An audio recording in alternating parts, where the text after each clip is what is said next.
ICT, as well as the Rwanda as well as RISA, and in close collaboration with the Kigali Global Shapers. So my name is Yvan Gatoto, and I'm going to be your moderator today. So without further ado, it has been seen that over the last few years, the use of internet has grown exponentially around the world. Now, this has also been seen that during the COVID-19 pandemic, which is still ongoing, unfortunately, in 2021, that people rely more and more on internet, and this involves, individuals, communities, businesses, and the civil society as a large. We all rely on the internet. Currently now, one of the things that we've seen as well is that many of us use social media not only to stay updated and connect with our friends and families and colleagues, also businesses have been advertising through social media platforms. So we've seen that although as we connect with our families and friends, the majority of interactions on the social media are harmless. However, we've seen as well that there are wrongdoers on these different platforms. These involve hackers, we've seen stalkers, we've also seen identity thieves, which is also known in the new term as catfishing. So oversharing personal details on social media platforms has been seen as one of the ways to be vulnerable to not only identity theft, but also burglary and other crimes. So today, as we discuss on this issue of social media safety and privacy, I would like to welcome our fellow panelists so that they can introduce themselves. Over to you. So depending on whoever wants to start.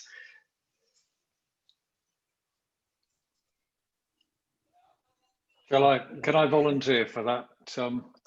Yes, please. Yvan. Okay, thank you. Very briefly, I start with an apology. My colleague Jenny Thornton, who is the head of international relations for Get Safe Online, should have been joining today. She's really unwell, unfortunately. So I'm a humble substitute. My name is Peter Davies. I'm the global ambassador for Get Safe Online. I've been involved with the organization since 2017, and my background is in policing and towards the end of my career, trying to police the internet and make people safe there. So that's me, and it's a great pleasure to be standing in for Jenny with this great panel. Thank you. Thank you very much, and our heartfelt wishes to you, Jenny. Thank you.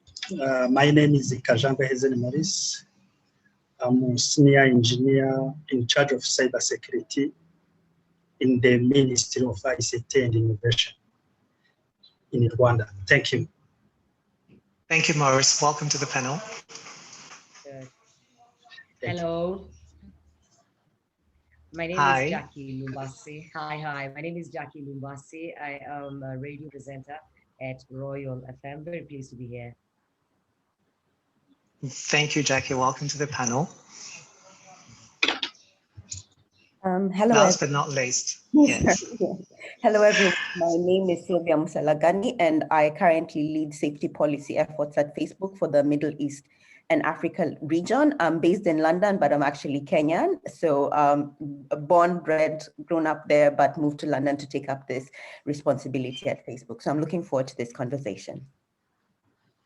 Looking forward to hear from you, Ms. Sylvia. So thank you everyone for introducing yourselves. So now one of the things I'm going to, so we're just going to jump into the topic today, but maybe it's a kind reminder that we're just going to hear from the panelists. I'll be asking questions to the different panelists. And then after that, I think our technical hosts are going to be collecting the questions as they come in from the participants, either on social media as well as here on the call on Zoom. And then that's how the format of the conversation, the webinar is just going to go. So without further ado, Mr. Morris, with your work at the Ministry of ICT and Innovation, so what are the most common incidences of social media risk that Rwandans face? And how does the Ministry of ICT and Innovation partner with other organizations to promote social media safety here in the country?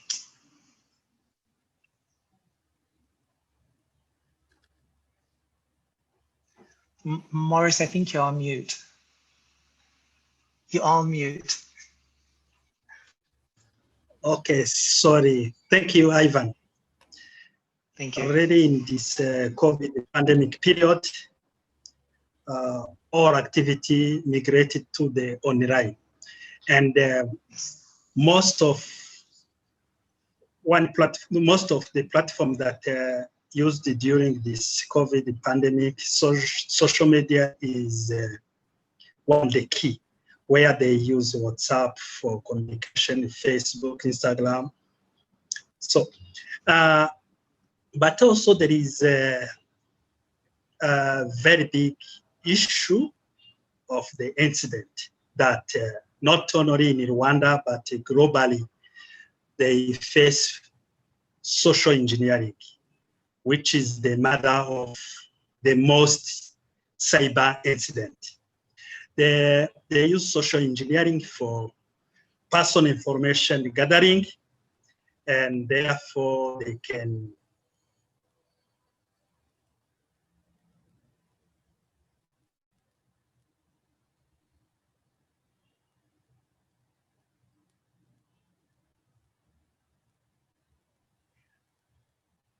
I think Morris is facing internet connection. person identity. Okay, he's back. Creating the fake accounts. Network issue. Do you hear me now? Do you hear me? Yeah. I'm saying that the most incident that we have here in Rwanda, there is targeted phishing, fake accounts, celebrity name misuse. For example, for targeted phishing attacks, they use for saying that this is the one public organization which is communicating to you, for example, or they use those targeted phishing for attacking the banks. So real social engineering is the most critical risk here in Rwanda. And for how we mitigate it, for proactive, we conduct awareness by using the best practice. We educated the Rwandan citizen the best practice for using social engineering, to use a strong password, for example. Think twice before posting something online, for example, because when you post everything online, someone can use those information to know how they can attack you. And double checking before responding any social message or clicking on the link coming in this social networks. If someone is saying that he's someone else, you can take the phone using another media before. If he posts something on your WhatsApp or Facebook, you can use the call to confirm if really that is the person that you really want to talk to. So the key thing that we do is education. If the incident occurs, yes, there is some institution. There is an institution who can help the Rwandan citizen. For example, RIB. He can do the investigation, do the prosecution, and also working the social media platform provider, Facebook, Instagram, Twitter. If there is a fake account that created in the name of someone, we work with those platform provider to remove such accounts. And also for awareness, we worked with Get Safe Online.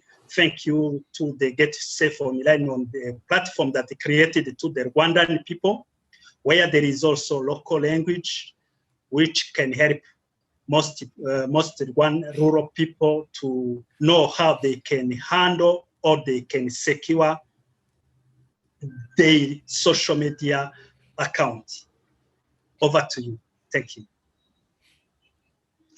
Thank you very much, Mr. Morris. And thank you actually for bridging to my next question, which is on GateSafe Only. So just as a reminder, GateSafe Only is part of, this webinar is part of its ongoing and national countrywide campaign to promote safe online behaviors for users in Rwanda. And coming to you, Mr. Peter, I'd like to know, so on a global level, what are some key actions and partnerships by GetSafe Online that you promote awareness of social media safety, and what are the most common social media breaches that people experience where GetSafe Online operates? Well, thank you very much for the question, Ivan. And I'm glad to be following Mr. Maurice, because he actually gave a great summary of the picture in Rwanda and all the different elements of what need to be done. Get Safe Online is a not-for-profit organization, and our mission is, if you like, one part of the awesome responsibility and job that Mr. Maurice and his colleagues at RISA have. And what we try and do is help the situation by educating the public and making the public aware of what the risks are and also what to do about them.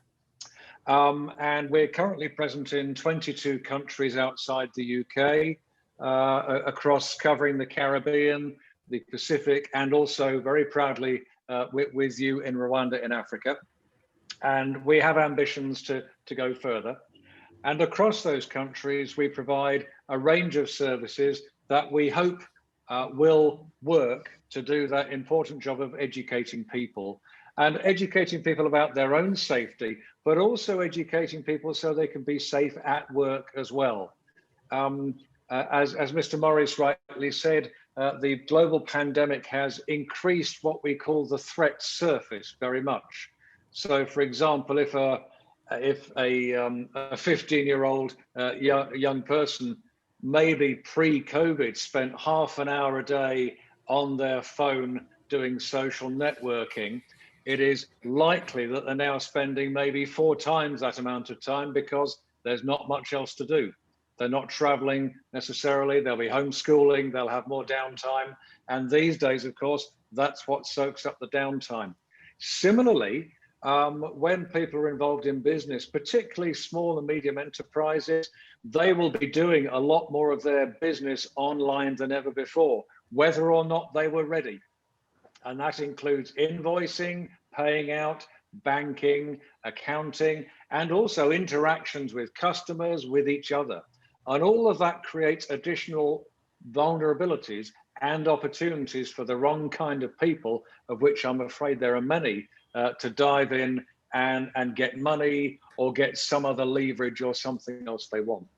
So we knew before we started working in Rwanda and elsewhere that we had a challenge, and COVID has effectively multiplied that challenge very much. And so really, I think we've got to the point now where people almost have a right to basic, objective, comprehensive, up-to-date information about how to stay safe online, because that is pretty much a part of everybody's lives. You can't call that a right, but I think it's a duty of governments and public services to provide that if they can. And we're really glad to be working with RISA to deliver that in Rwanda. So I'm just going to pop up my screen for a moment, because this is a good example of what we do. And I think it's a good one. And hopefully you can see here the landing page of the Get Safe Online Rwanda website. Okay, you can see the flag. What we're really proud of, and this is a first, a global first for Get Safe Online, is if English isn't your first language, and you want to read the website in Kinyarwanda, the entire website, every single page has been translated. The content and the translation has been developed very closely working with RISA, to whom we're hugely grateful, and we could not have got this to this level without you, Mr. Morris, and your colleagues. And I really want to, anybody attending, whether as a panelist or as a participant or a part of the audience, I really, really want to let you know that this resource is out there for you. You can find it at getsafeonline.org.rw. And any question you've got any time about online safety, I think you will find the best answer or one of the best answers here, and it's completely free and it's designed to be accessible.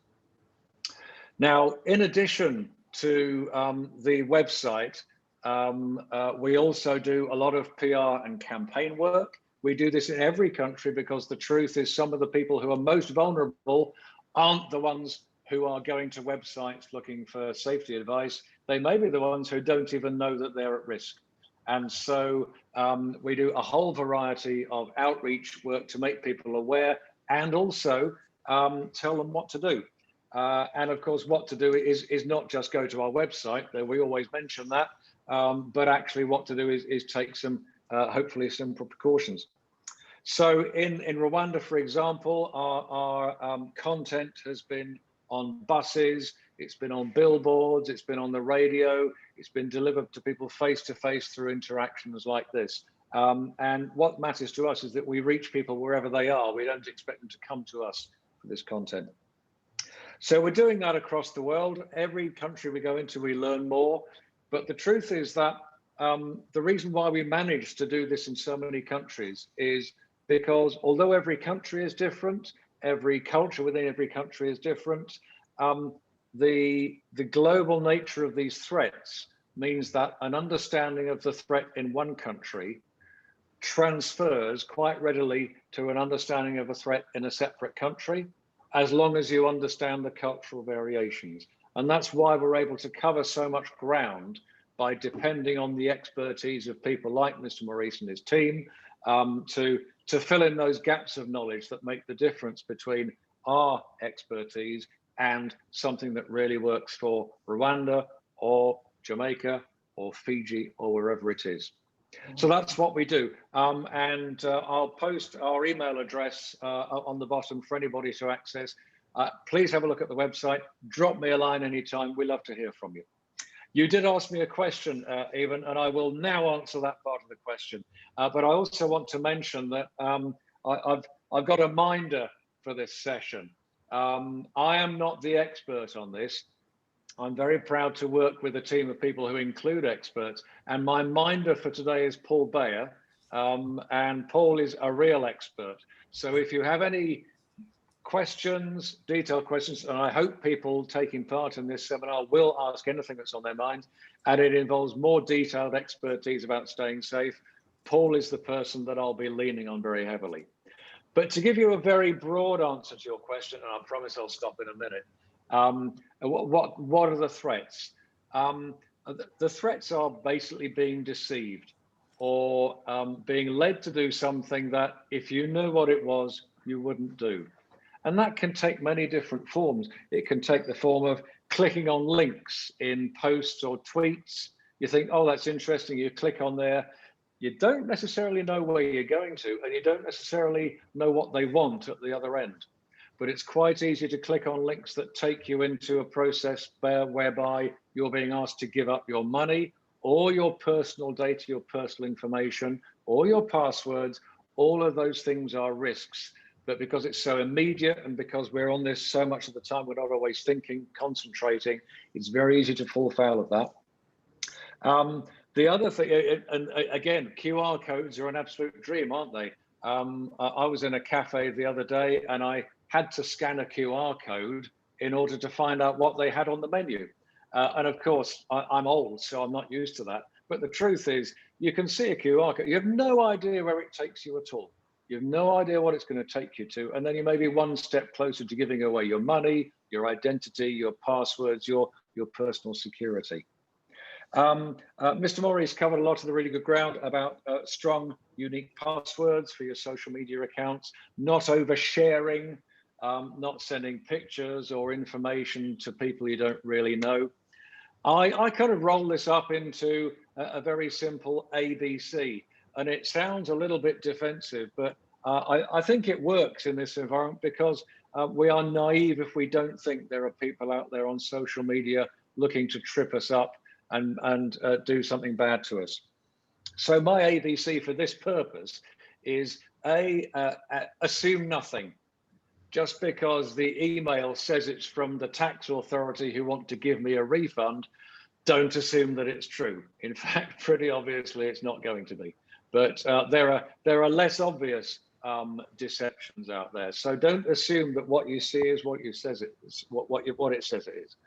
B is believe nobody, and that just means that people may be deliberately deceiving you, or they may be passing on information they don't know is wrong, but they haven't checked it themselves. We've heard about fake news. We've heard about people inadvertently getting their friends into trouble by passing on links they didn't think to check out. So really believe nobody. That doesn't mean mistrust all your friends. It just means exercise caution.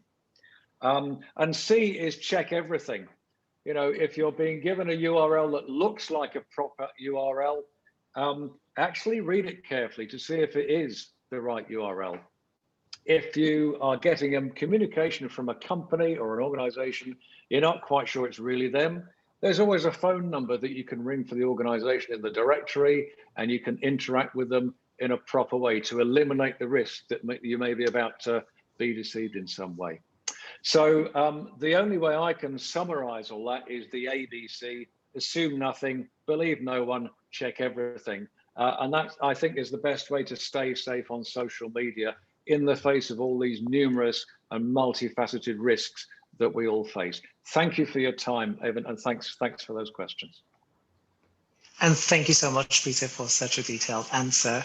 And we've heard from the people that actually are on the other side, trying to fight for the safety of on social media. Now I'm going to ask you, Miss Silvia, who works for one of the largest, or actually the world's largest social network, in excess of 2 billion people globally. So most of the networks that they've actually mentioned that are on social media are owned by the Facebook group. We're speaking of Instagram, we're speaking of WhatsApp, and we're speaking as well of Facebook itself. So what advice, as a person who has a safety, the safety policy department, what advice do you have for online users on how best they can protect their personal data and privacy on all those different platforms that Facebook has?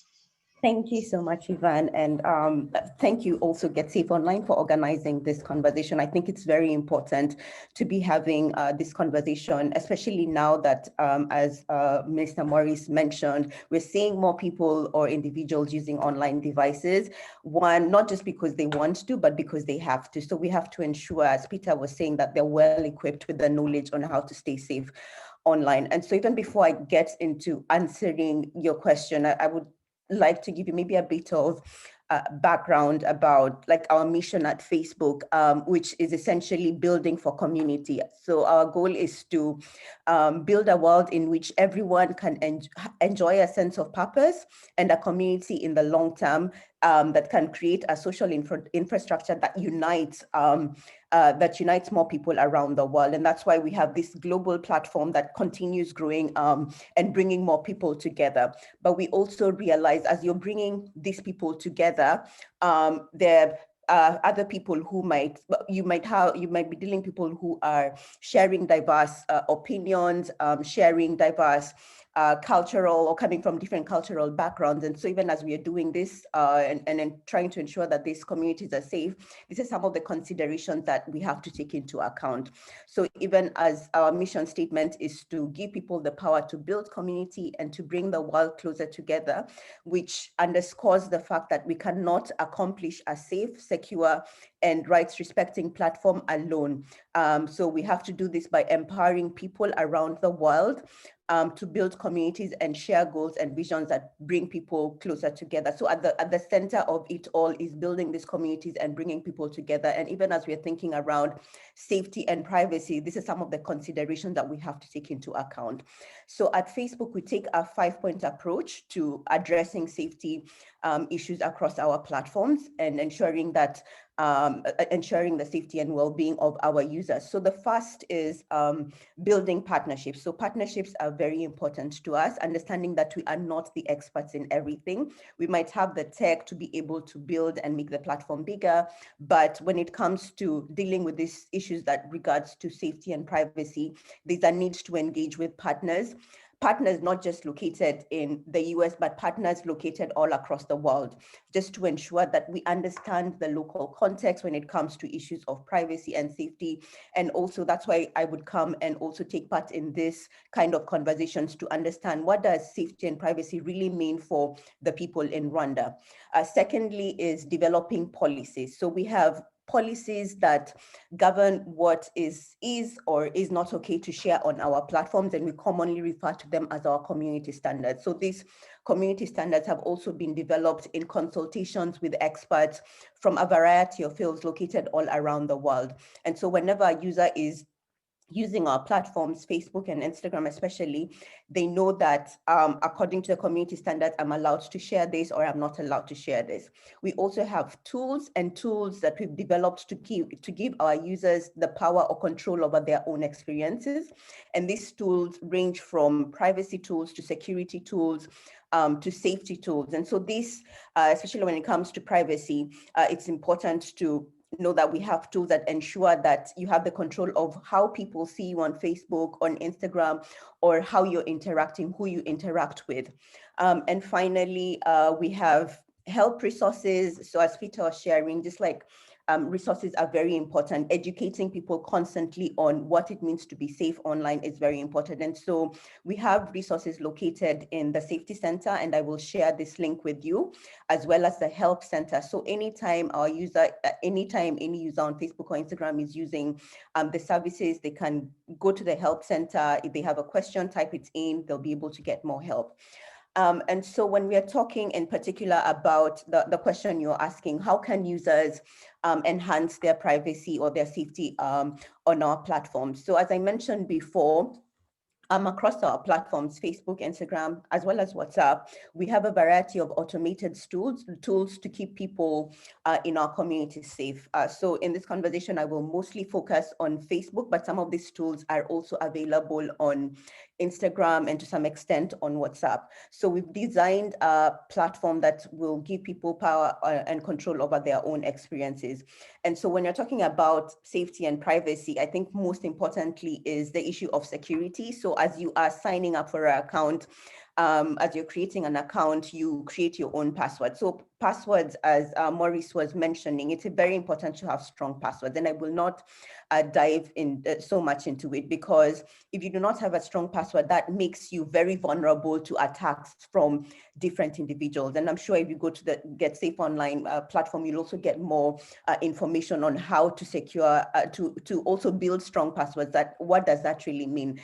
And also, we also have security tools to enable you to know when someone else is trying to get access to your account. So if someone is trying to use an unrecognized device to gain access to your devices, then you will receive either an email message or a text message that lets you know that, this device located, let's say in the UK, and you're based in Rwanda, and you know this is definitely not me, then you're able to know that this is not me, and you are able to prevent that person from gaining access to your account.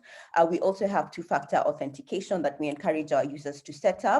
And so this enables you, anytime you're setting up or you're logging into a new device, you get a special code that will enable you to ensure that no one else is gaining access into your account. And so all this information to do with security is available on in your Facebook account under the settings, which you can find under your profiles.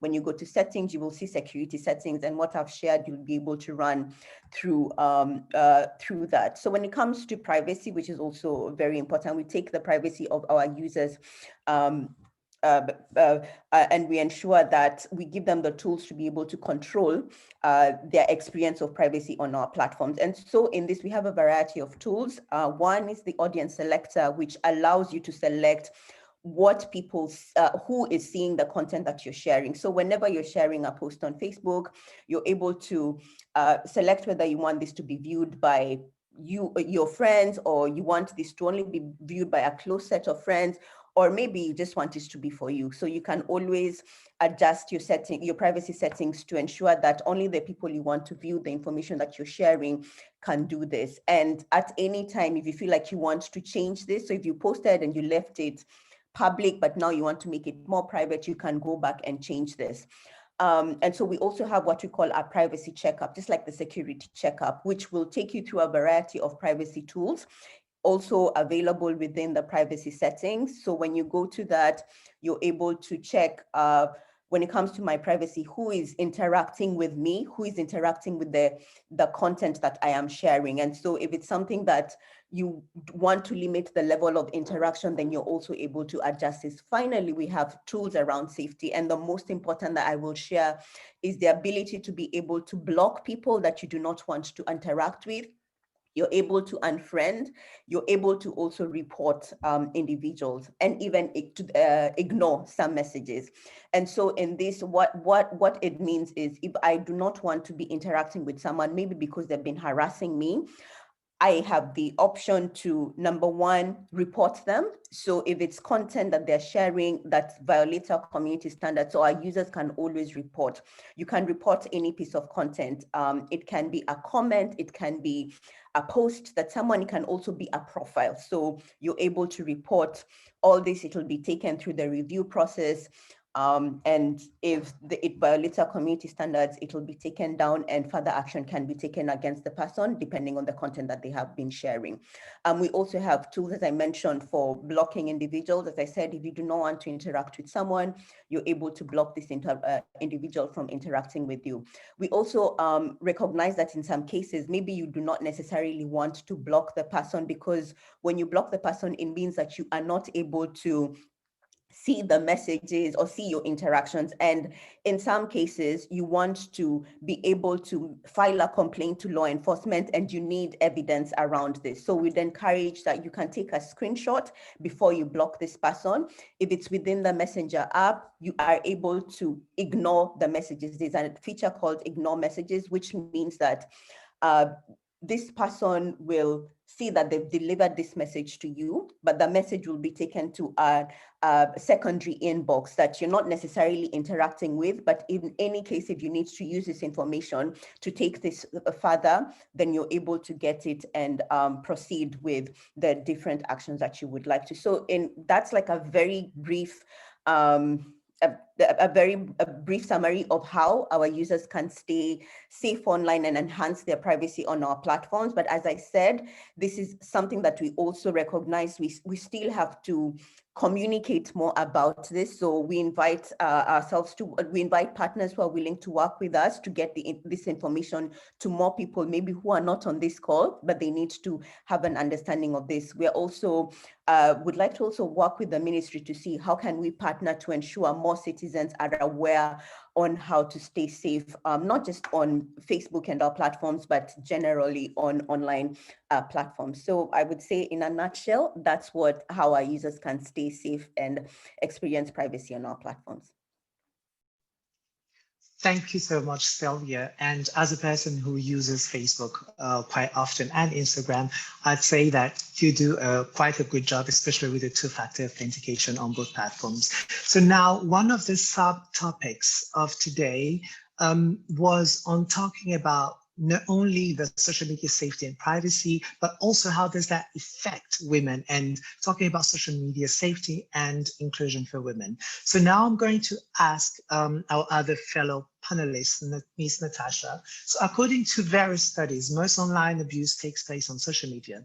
And although men are also subject to online harassment, which includes, name calling, derision, and physical threats sometimes, but very, very often, women are more than twice as likely as men to experience sexual harassment. So how does women at Web Rwanda work to promote the safety, the online safety participation of women in Rwanda?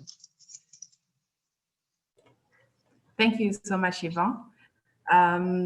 Well, women at Web Rwanda, what we do mostly is we do digital literacy training and digital skills training, which covers, of course, digital safety and cybersecurity. We know that worldwide, not even in Rwanda, that women are mostly abused and violated offline and online. So that behavior that is exhibited offline is manifested online as well. And so in our trainings, we teach them tips and skills on how they can protect themselves using different platforms and how they can stay safe. But we also do this in advocating for safe policies and laws that that protect women. And we do this through meetings with different institutions and policy makers, and also online campaigns for people to understand that these are crimes, these are issues that affect everyone, and we participate in it in one way or another, indirectly or directly.